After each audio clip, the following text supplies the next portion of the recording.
নমস্কার। আস্থা social welfare সোসাইটির পক্ষ থেকে আমি রাজদীপ আপনাদের কাছে এসেছি আবার আমাদের আগামী কিছু কর্মসূচি নিয়ে। আগামী 8ই জুন অর্থাৎ শনিবার আমরা আরেকটা কর্মসূচি করতে চলেছি। তো প্রথমেই বলে রাখি যে রোটারি ক্লাব অফ আবহমান কলকাতা এই যে সংগঠনটি আছে, যেটি ইন্টারন্যাশনাল, তো আমাদের কাজ এনাদের খুবই পছন্দ হয়। আমরা যা যা কর্মসূচি করি তো এনারা আমাদের প্রত্যেকটা কাজে অ্যাপ্রিসিয়েট করে।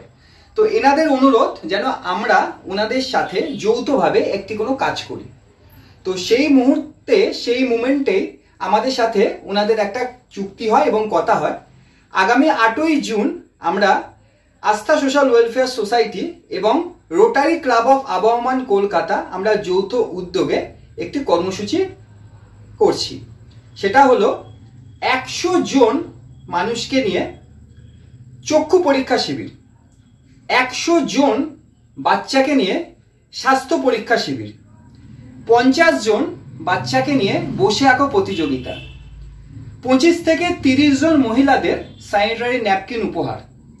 এছাড়া রয়েছে পরিবেশ বান্ধব কাগজের পেন উপহার। আপনারা জানেন পরিবেশ বান্ধব পেনটা আমরা নিজেরা তৈরি করি গ্রামীণ মহিলাদের দিয়ে, তো সেটা উপহার থাকছে।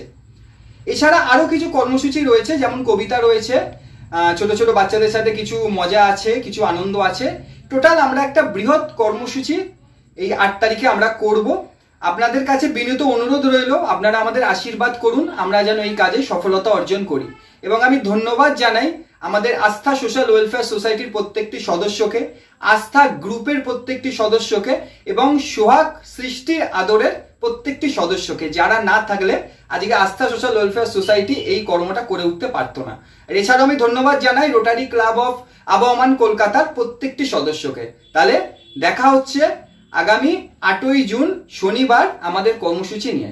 সবাই ভালো থাকবেন, সবাই সুস্থ থাকবেন। নমস্কার।